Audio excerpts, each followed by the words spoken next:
Welcome to the Daily Update. This is Being Prepared Wednesday, April 27th, where I'll briefly cover what happened in the markets, and then we'll see how things look for Thursday, April 28th. And right off the bat, I have a little bit of an announcement that I need to make for those of you that have been watching the videos, and I really appreciate the feedback I've been getting, the subscribers to both Rumble and YouTube, and it's really very humbling to see people actually want to listen to what I put together. And I've been a musician most of my life, and I never got used to the fact that people would actually want to come and see what I was part of, and sometimes even pay money to do that. And it's a very interesting experience. But I'm considering changing the format of the videos. Right now, I do a full-blown daily video, which can be anywhere from 35, 40, 45, 50 minutes long. And I know a lot of you just don't have time to do that. Well, in those videos, there's a lot of repetition. I'm saying a lot of the same things over and over and over each day, and it's not changing all that much. Also, it can take me anywhere from 6 to 8 hours just to prepare the daily video and then the snapshot video. And I don't mind doing that, but if I have other things going on, if I have other requirements of my time, that can really bite into that. And I'm not trying to be a martyr or anything, because I really enjoy doing the daily videos. I really enjoy putting everything together, working out my notes, doing the recording. I don't really like doing the editing, but I just feel that I needed to at least try to make a change. And that's where I need some of your help from, is give me some feedback. If after watching today's video, and I'm going to try this for a few days, let me know and compare it to some of the other videos that you've been watching. And if you like the old way I was doing it, that's fine. If you like this new approach, and there's a lot of ideas that I'm working on, and it's going to change, it's going to modify. So I'm kind of working through this right now. What I'm trying to do is give you the most amount of useful information in the shortest amount of time, and something that also doesn't take up my whole day just to do. So I do need more time to develop some other resources that you might find helpful. Doing the daily videos, that's not the only thing that I do. Yes, I do the weekly videos, and I'm going to try to do the monthly videos.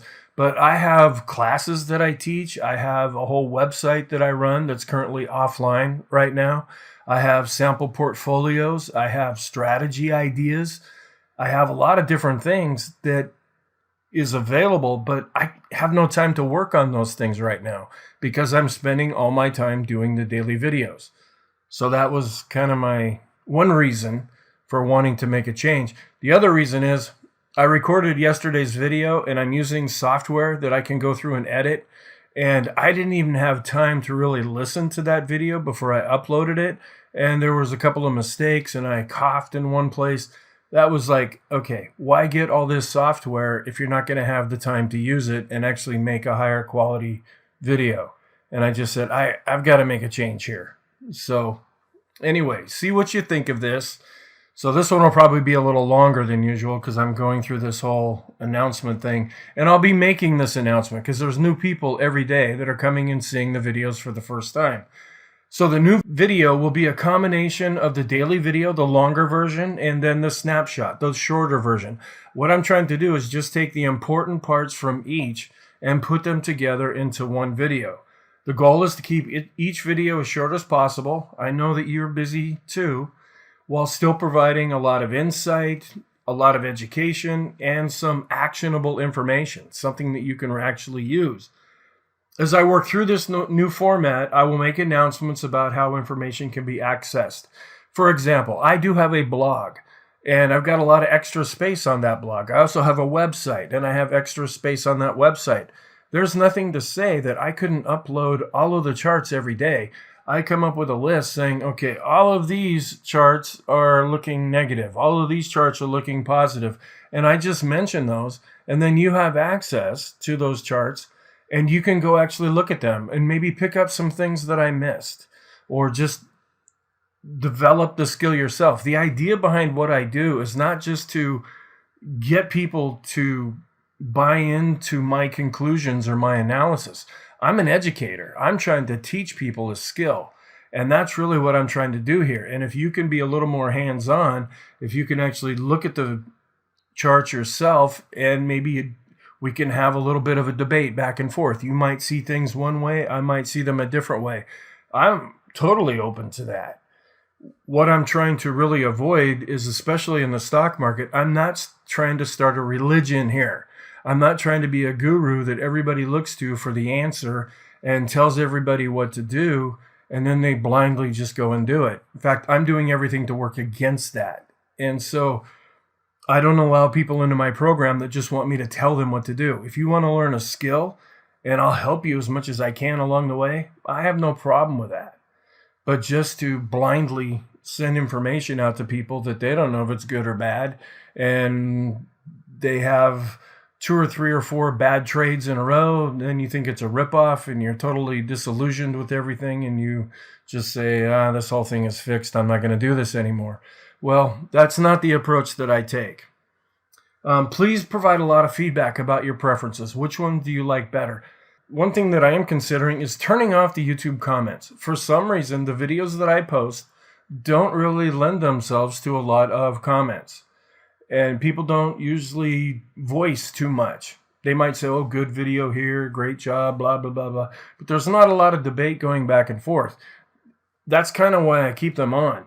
The reason why I'm thinking of turning them off is I get a lot of spam on there. The porno sites, the get-rich-quick Bitcoin folks, all the bots out there that send all the crazy stuff. And then there's a few crazies along the way that come along and just say something that makes absolutely no sense, or they're very vulgar and just really rude and not very intelligent. And I just wipe, all of that goes into a separate bin, and at the end of each day, I just delete it without looking at it. So I don't want to expose all of you to that. And I would rather have interaction in a different way. And so I'm just considering turning off the comments, because it doesn't seem to be that it's being used all that much.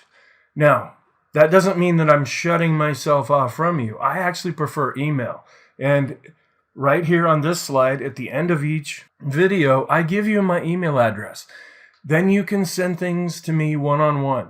Then we can have more of an interaction. Whether you want to rip me apart or tell me I'm great, I don't care. I've been educating for a long time. I'm a big boy. I can handle it. And I know what I'm doing when it comes to what I'm trying to do here. Feel free. I think the thing that gets me the most is when somebody posts something that's either vulgar or totally just not very intelligent. Then it sits there for everybody else to see. And I want to maintain some kind of quality with what is posted. I'm doing the best that I can with the videos. I want the comments to be as best as they can. And plus, as part of the program I teach, we have open discussions. We have a chance to get together and talk, not only within a group setting. I have a Facebook group, and then once a week, I have this opportunity for people to come together and share their battle stories back and forth, ask questions. I also have the opportunity for you to meet with me one-on-one, either voice or using Zoom or Skype or something like that. So there's a lot of those other opportunities that I want to make available to you, but if I'm stuck doing the videos all day, I can't do those other things. So the best email, john@spxinvesting.com. Then I can deal with it in my time and in my way, and then it's a private conversation between you and I. I know it's kind of old school. What do you think? Is there a better way? Does somebody have a better alternative than what I'm coming up with here? Okay, enough of that. Let's get into what this video is going to be about. Let's go back over and talk about Wednesday. We actually saw a bit of a bounce, and that was pretty positive. We did have a gap higher open, but the gap was filled quickly, and it probably panicked a lot of people because we gapped up and then sank right down to the unchanged level, and then it's like, oh great, here we go. We're going to go flying down some more. Well, no, we didn't. We were able to bounce up off of that, and we were up pretty strong at one point. We rose to almost R1, which is at about the 42, 43 level, and then we just chopped sideways. As the day went on, we saw some selling, and it dropped things below the daily pivot. So that's somewhat negative, and we closed just off the low. And we ended up being up, okay, it was a positive day, not by very much, but we were up 0.21%. And volume was above average. Our technicals are still pretty much negative overall, but we're bouncing off of a short-term oversold condition. And that was a real reason for the bounce that we saw. Inflation and interest rates. Well, it's kind of interesting. We've seen pretty much this week interest rates and stocks going hand in hand with each other. If one's going up, the other one's going up, and vice versa. So that's kind of interesting. But we're going to be getting some pretty big economic data. The advanced GDP is coming out on Thursday, and that's the whole economy right there. And then the different geopolitical concerns that I always list every day, and I'll go through those again at the end. And then a lot of earnings are coming out, which can either be a pleasant surprise or a shock. It can help drive prices higher, lower, or really not have much of an impact at all. So what are some comments? Interest rates rose along with growth in tech. We haven't been seeing that in the recent history, but we're seeing more of that this week. Technicals are negative, but we rebounded after being oversold. And one thing that was interesting, even though we had an up day, declining issues were greater than advancing issues. So that just shows some real internal weakness. The S&P is still in correction territory, and the 10 to the 5 yield curve is no longer inverted. So now we don't have any inverted yield curves. So what we're looking at is sometimes when this happens, between the time that the curve gets back in its right form until we actually get into a recession, then there can be a considerable amount of time for that to happen, anywhere from 6 months to even up to a couple of years. Stocks can see a really nice run to the upside. I'm not saying that that's what will happen, but historically, you can look at it on some of the charts, it shows that we did enjoy that. But we just have to make sure, are we really out of this inverted yield curve environment? We could slip back into it very easily.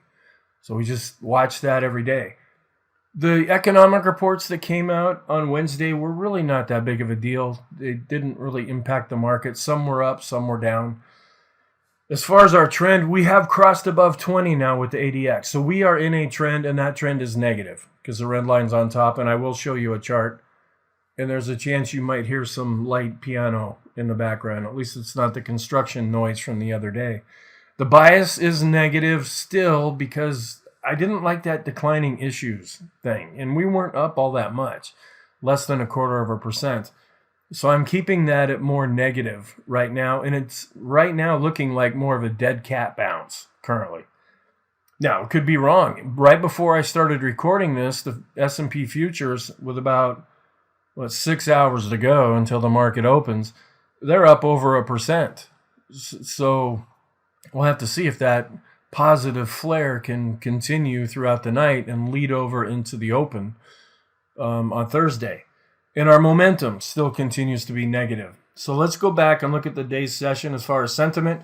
We're getting pretty fearful. We're not necessarily extreme, and I'm still wondering about this chart because it says here it was 29 yesterday and it was 29 today. But nonetheless, if we look at the longer term chart, it did bounce a little bit. So I'm seeing, 29 and 29, and we see a little bit of a bounce here. Figure that one out. But especially if we see another drop, that could really start to get extreme negative. Now, we could be extreme negative as far as the fear and greed index right now. There's nothing to say that we have to go lower than this, but if we do, there is still room to go down, and that might even produce a bigger signal before we get a bounce. Here's the VIX. It shows the line chart decreasing on a closing basis after really spiking up. And then the bar chart also came down a bit. But fear is still pretty high right now. But a lot of people had felt that it got pretty extreme at this point. And then here's the VIX again, but this is a 9-period RSI. It just shows how we spiked up into extreme territory when we spiked up, and then now we're falling back down below that. Then the ulcer index. This continues to go up. Even though we had a bit of an up day, this is continuing to advance. This is another fear gauge. As this goes up, fear is increasing in the market. Then looking at our sectors, let's see, kind of across half and half or so. Since it was an up day, I sorted according to what did best. Tech was up 1.48%. Materials, energy, those did pretty good. Negative, let's see, the one that got really hammered was communication. It was down 2.23%. So not an awful lot of movement within the sectors. And then here's just a chart to show you, going back to the all-time high, energy has been doing good, really good. Then utilities and staples. These are all more value plays. And then what's been doing not so good are the growth areas. Communication, discretionary, tech. And financials are starting to have a little bit of trouble right now too. And then I'm also including here the Fed charts, where at the next meeting right now they're saying that there's a 96.5% chance that we will be at 0.75% to 1% at the meeting on May 4th. And then here's the historical chart. I usually don't include that in the snapshot video, so that's another thing that I'm combining together.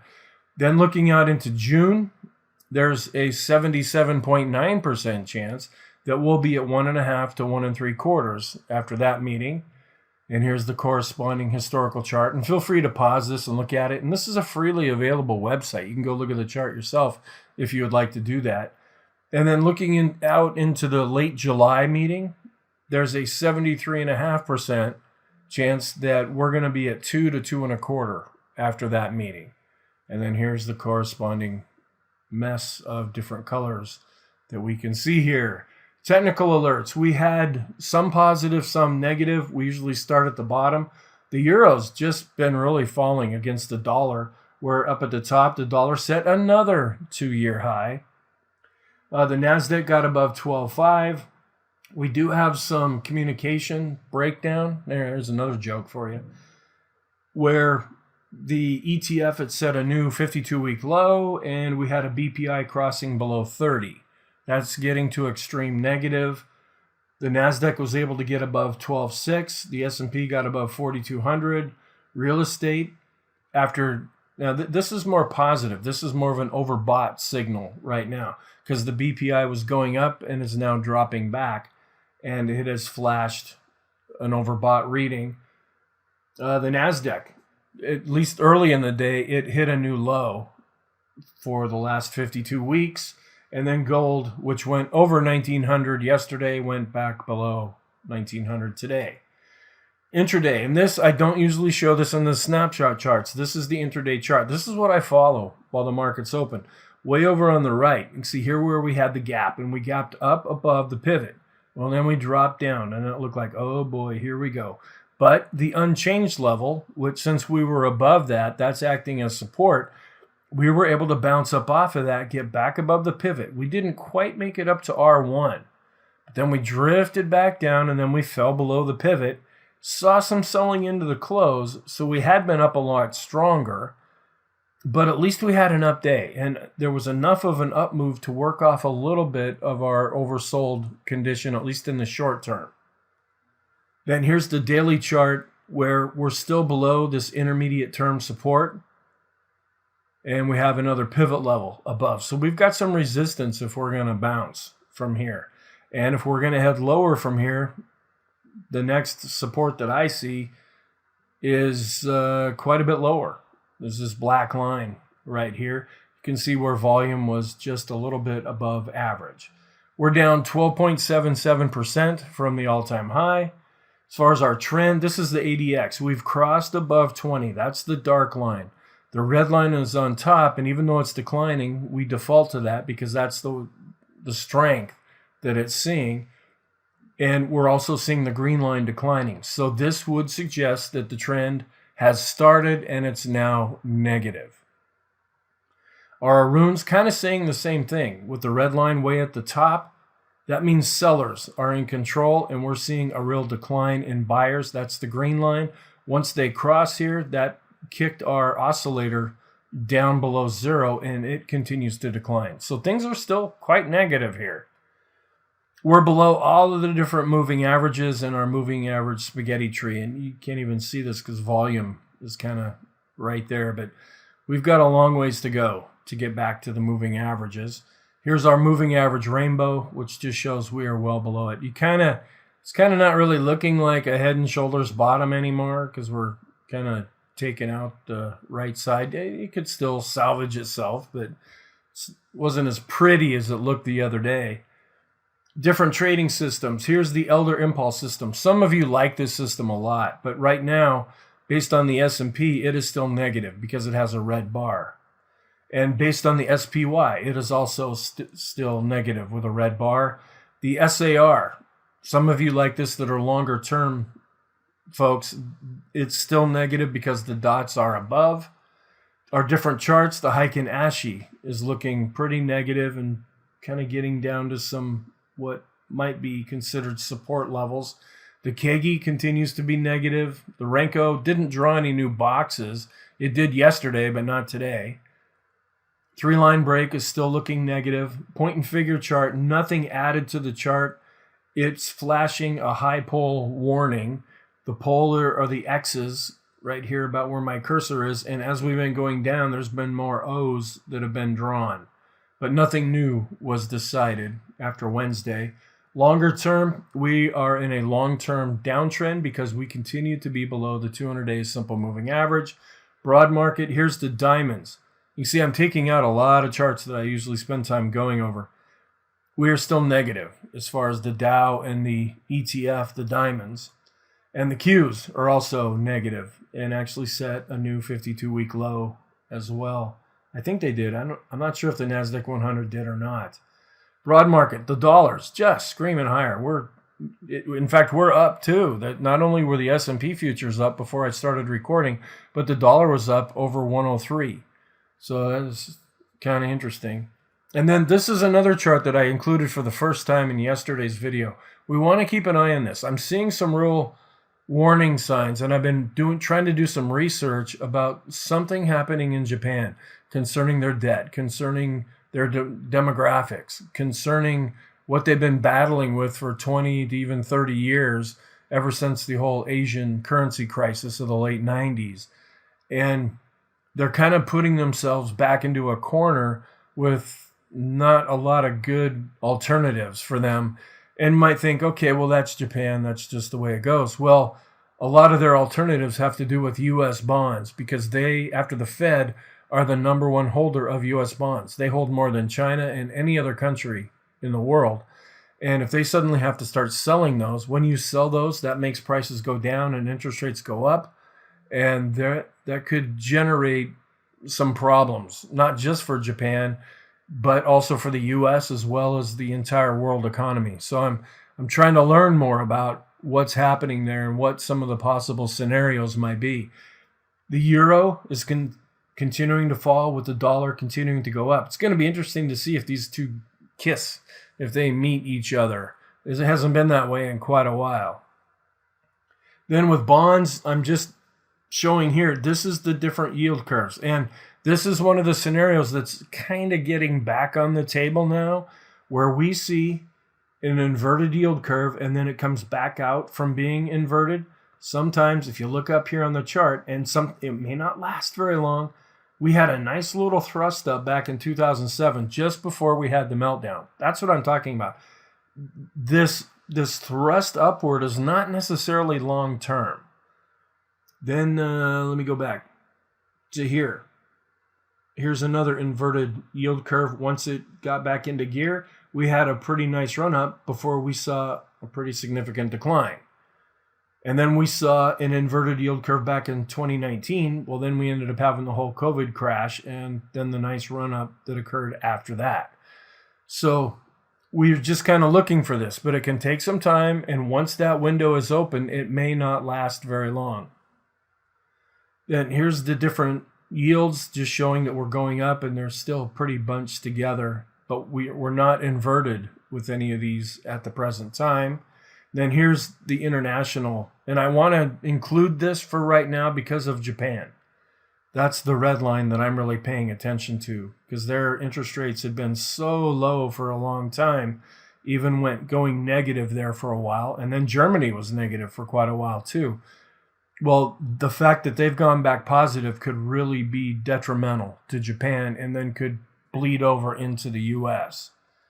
So what's our outlook then for Wednesday? The technicals are still negative.